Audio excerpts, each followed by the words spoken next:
샬롬 로중 읽어주는 제입니다. 오늘은 1월 13일 금요일 로중입니다. 두려워하거나 겁내지 말라. 내가 이것을 이미 오래전에 너희에게 들려주고 너희에게 알려주지 않았느냐? 너희는 정말로 내 증인들이다. 이사야 44장 8절. 우리는 그리스도를 대신하는 사절들입니다. 하나님께서 우리를 시켜 권고하십니다. 이에 그리스도를 대신하여 부탁드리니 하나님과 화해하십시오. 고린도후서 5장 20절. 주님의 사절로 사는 하루 되세요. 샬롬 하울람. 중학생 때 횡성에 있는 한 큰 기도원에 한 3천여 명의 중고등학생이 모였습니다. 그리고 그곳에서 막 새벽 4시, 5시까지 기도하면서 예수천당 불신지옥이라는 구호를 외쳤어요. 그리고 그 다음날 횡성시장 골목 구석구석으로 가서 사람들에게 그 구호를 외쳤습니다. 그 집회를 인도하던 아마 강도사님이었던 걸로 기억을 하는데, 전도는 인간적인 방법으로 하면 안 되고 아주 전통적인 기독교의 원래 방식대로 해야 된다고 주장을 했어요. 예수 믿으면 천국 가고 그렇지 않으면 지옥 간다. 우리는 그것만 전하면 된다는 겁니다. 이 이야기는 굉장히 고전적이어 보이고 전통적이어 보이고 기독교의 본류인 것처럼 보여요. 그리고 요즘 들어 많이 거론되는 관계전도, 삶으로 보여주는 전도, 우리 서로 공동체가 이야기하는 우리가 서로 사랑하는 이 모습이 바로 전도입니다. 이런 이야기는 신신하게 영향을 받은 오늘날 현대적인 전도 방법이라고 생각을 합니다. 그런데 사실은 정반대입니다.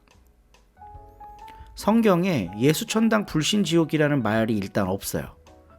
그리고 우리가 믿는 예수님에 대한 기록이 있는 신약 성경, 그것보다 훨씬 더 이전에 기록된 구약 성경에 오늘 로중 본문과 같은 말씀이 있다는 것을 우리는 주목해야 합니다. 두려워하거나 겁내지 말라. 내가 이것을 이미 오래전에 너희에게 들려주었고 너희에게 알려주지 않았느냐. 그게 어떤 말이냐면 너희는 정말로 내 증인들이다. 하나님의 백성 이스라엘이 살아가는 삶의 방식 자체가 하나님을 증거하는 일이라는 거예요. 그리고 고린도 후서에서 사도 바울도 이렇게 이야기합니다. 우리는 그리스도를 대신하는 사절들입니다. 저는 이러한 가르침에 아주 보수적이고 전통적인 전도의 방법이 들어있다고 생각합니다. 삶으로 보여주는, 말하지 않아도 우리의 존재 자체로 증거하는 복음, 이게 본류라는 거죠. 오히려 30년 전쯤에 예수천당 불신지옥 이런 구호를 외치면서 전도하는 게 새로운 물결입니다. 그리고 그런 전도 방식은 요즘에 굉장히 많은 비판과 지탄을 받습니다. 생각하지 못하는 그리스도인을 그냥 찍어내듯이 만드는 방식인 거죠. 그리고 요즘 같은 세상에 그렇게 전도한다고 누가 듣지도 않습니다. 기독교는 항상 개혁돼야 된다. 개혁은 껍데기를 벗긴다는 말이거든요. 그러니까 원래 감춰진 게 아니죠. 원래부터 있었던 속살을 드러내는 게 개혁입니다. 새로운 거 만드는 게 개혁이 아니라. 성서가 가르치는 본래의 전도 방식은 삶을 통해 증거하는 겁니다. 내가 하나님을 믿는 그 삶을 잘 살아냄으로써 하나님 믿는 삶이 저런 거구나 라는 걸 사람들에게 알리는 거라는 거예요. 수천 년 전부터 이어져 온 이 낡은 전도 방식, 저는 여기에 진리가 있다고 믿습니다. 오히려 신식 전도 방식, 예수천당 불신지옥이라는 밑도 끝도 없이 생각할 필요도 없어, 그냥 무조건 받아들여 라는 방식의 이 새로운 전도법이 오늘날 교회를 참 어지럽게 한다 라는 생각을 해요. 오늘 이 묵상을 우리 서로님들과 함께 나눕니다. 우린 어떻게 예수님을 증거할 것인가? 한 주간의 삶을 돌아보고 또 다음 주를 준비하면서 오늘 말씀 묵상하며 승리하는 우리 서로님들 되시기를 간절히 소망합니다. 함께 읽을 새한글 성경 본문은 마가복음 10장입니다. 한 주간도 수고하셨습니다. 좋은 주말 되세요. 10장. 예수님이 거기서 일어나셔서 유대아 지역과 요르단 건너편으로 가신다. 무리가 다시 예수님께로 모여든다. 늘 하시던 대로 예수님이 다시 그들을 가르치셨다. 그러자 바리새파 사람들이 다가와서 남편이 아내와 갈라서도 되는지를 예수님께 여쭈었다. 예수님을 떠보려는 것이었다. 예수님이 되물으셨다. 모세는 당신들에게 뭐라고 명령했습니까? 그들이 대답했다. 허락했습니다. 모세는 갈라서겠다는 증서를 써주고 갈라서라고 했습니다. 예수님이 그들에게 말씀하셨다. 당신들 마음이 굳어져 있음을 생각해서 모세가 이 계명을 당신들에게 써주었습니다. 창조의 맨 처음부터 하나님이 남성과 여성으로 그들을 지으셨습니다. 이런 까닭에 남편 될 사람이 자기 아버지와 자기 어머니를 떠나 자기 아내 될 사람과 어우러져서 살게 될 겁니다. 그 둘이 한 몸이 될 겁니다. 그래서 더는 둘이 아니라 한 몸입니다. 그러므로 하나님이 멍에를 함께 매게 하신 것을 사람이 떼놓지 않아야 합니다. 집에서 제자들이 예수님께 이 일을 두고 다시 여쭈었다.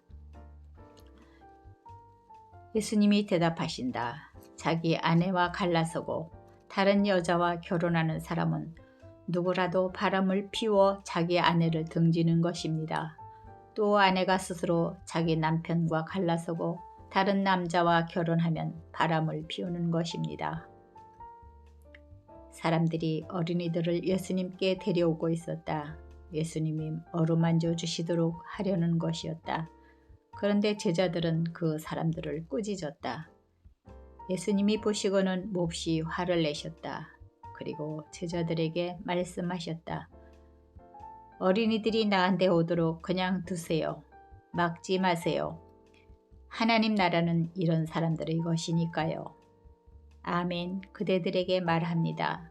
하나님 나라를 어린이처럼 받아들이지 않는 사람은 누구라도 그리로 절대 들어가지 못할 것입니다. 그러고는 어린이들을 안아주시고 그들에게 두 손을 얹어 복을 빌어주셨다. 예수님이 길을 나서셨을 때 한 사람이 달려와서 무릎을 꿇고 여쭈었다. 선한 선생님, 제가 무엇을 해야 영원한 생명을 받아 누리겠습니까? 예수님이 그에게 대답하셨다. 나를 왜 선하다고 하나요? 하나님 한 분 말고는 아무도 선하지 않습니다. 계명들을 그대가 알고 있습니다. 사람을 죽이지 마라. 배우자 아닌 사람과 잠자리 하지 마라. 도둑질 하지 마라. 거짓 증언하지 마라. 속이지 마라.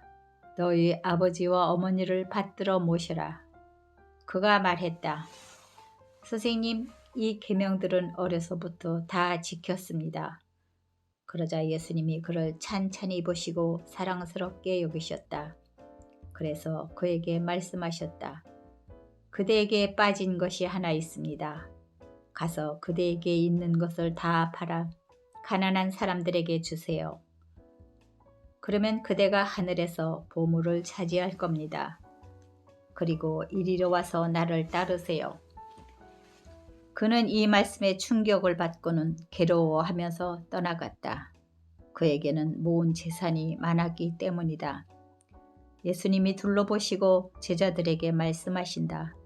쓸 재산 많은 사람들이 하나님 나라에 들어가기가 얼마나 어려운지요. 제자들이 예수님의 말씀에 놀랐다. 그러자 예수님이 이어서 제자들에게 다시 말씀하신다.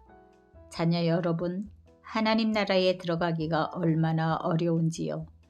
낙타가 바늘기로 빠져나가는 것이 부자가 하나님 나라에 들어가는 것보다 더 쉽습니다. 제자들이 너무나 놀라 그러면 누가 구원받을 수 있습니까? 하고 서로 말했다. 예수님이 그들을 찬찬히 보시고서 말씀하신다. 사람으로서는 할 수 없지요. 그러나 하나님은 그렇지 않아요. 하나님은 모든 것을 하실 수 있기 때문입니다. 베드로가 예수님께 말씀드리기 시작했다. 보십시오. 우리야말로 모든 것을 버려두고 선생님을 따랐습니다. 예수님이 말씀하셨다. 아멘. 그대들에게 말합니다. 집이나 형제나 자매나 어머니나 아버지나 자녀나 농토를 나를 위해서 또 복음을 위해서 내려놓은 사람이 있다고 합시다. 그런 사람은 지금 이 시대에 집과 형제와 자매와 어머니와 자녀와 농토를 100배로 받을 것입니다. 비록 뒤쫓기는 괴롭힘도 받겠지만요. 그리고 오는 세상에서는 영원한 생명도 받을 것입니다. 으뜸이었다가 맨 끝이 되고 맨 끝이었다가 으뜸이 될 사람이 많을 것입니다. 예수님 일행이 예루살렘으로 올라가려고 길을 가고 있었다. 예수님은 앞장서 가고 계셨다. 제자들은 놀란 상태였다. 따르는 사람들은 두려워하고 있었다. 그러자 다시 12를 앞에 데려다가 자기에게 머지않아 닥칠 일을 말씀해 주기 시작하셨다. 보세요. 지금 우리는 예루살렘으로 올라가고 있어요. 거기서 인자는 대제사장들과 율법 학자들에게 넘겨질 것입니다. 그들은 인자에게 죽음에 해당하는 죄가 있다고 판결할 것입니다. 인자를 다른 민족 사람들에게 넘겨줄 것입니다. 그들이 인자를 마구 놀려대고 침뱉고 책찍질하고 죽일 것입니다. 그러나 인자는 3일이 지나면 살아 일어날 것입니다. 세베대의 아들들인 야고보와 요한이 예수님께 다가와 말씀드린다. 선생님, 우리가 무슨 부탁을 드리더라도 들어주시면 좋겠습니다. 예수님이 그들에게 물으셨다. 그대들에게 내가 무엇을 해주길 바라나요? 그들이 대답했다. 선생님이 영광을 누리실 때 우리를 선생님 곁에 한 사람은 오른쪽에 한 사람은 왼쪽에 앉도록 해 주십시오. 예수님이 말씀하셨다. 그대들이 무엇을 부탁하고 있는지 알지 못하는군요. 내가 마시는 잔을 그대들이 마실 수 있겠어요? 내가 받는 세례를 그대들이 받을 수 있겠어요? 그들이 대답했다. 할 수 있습니다. 그러자 예수님이 그들에게 말씀하셨다. 내가 마시는 잔을 그대들이 마시고 내가 받는 세례를 그대들이 받을 겁니다.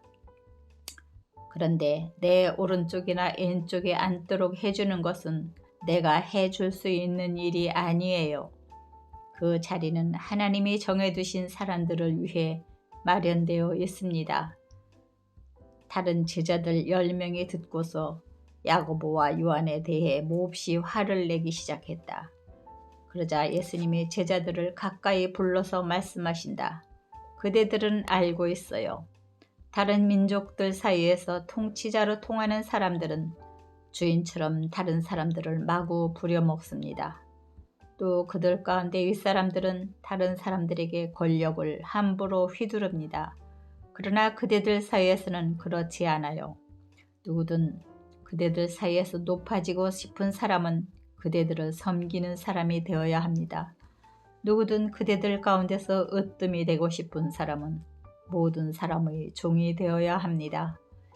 인자가 온 것은 섬김을 받으려는 것이 아니라 섬기기 위해서입니다. 또 자기 목숨을 내주기 위해서입니다. 많은 사람을 풀어주는 대신에 치를 몸값으로요. 예수님 일행이 여리고로 들어간다. 그리고 예수님이 여리고에서 빠져나오실 때 제자들과 제법 큰 무리가 함께하고 있었다. 이때 디메오의 아들인 바르디메오, 곧 시각장애인이자 동냥하는 사람이 길 옆에 앉아 있었다. 지나가시는 분이 나사렛 예수님이라는 말을 듣고서 그는 소리쳐 말하기 시작했다. 다윗의 자손 예수님, 저를 불쌍히 여겨주십시오. 많은 사람이 그를 꾸짖어 조용히 하라고 했다. 그러나 그는 오히려 더더욱 크게 소리쳐댔다. 다윗의 자손님, 저를 불쌍히 여겨주십시오. 그러자 예수님이 멈춰서서 말씀하셨다. 그를 불러오세요. 그러자 사람들이 그 시각장애인을 불러 말한다. 힘내요. 일어나요. 그분이 당신을 부르셔요. 그러자 그가 겉옷을 벗어젖히고 벌떡 일어서서 예수님께로 왔다. 이에 응하여 예수님이 그에게 말씀하셨다. 그대에게 무엇을 해주기를 바라나요? 그 시각장애인이 예수님께 말씀드렸다. 라쁘니 다시 보게 해주십시오. 예수님이 그에게 말씀하셨다. 가세요. 그대의 믿음이 그대를 구원했어요. 그러자 그가 곧바로 다시 보게 되었다. 그리고 그는 길에서 예수님을 따라 나섰다. 아멘.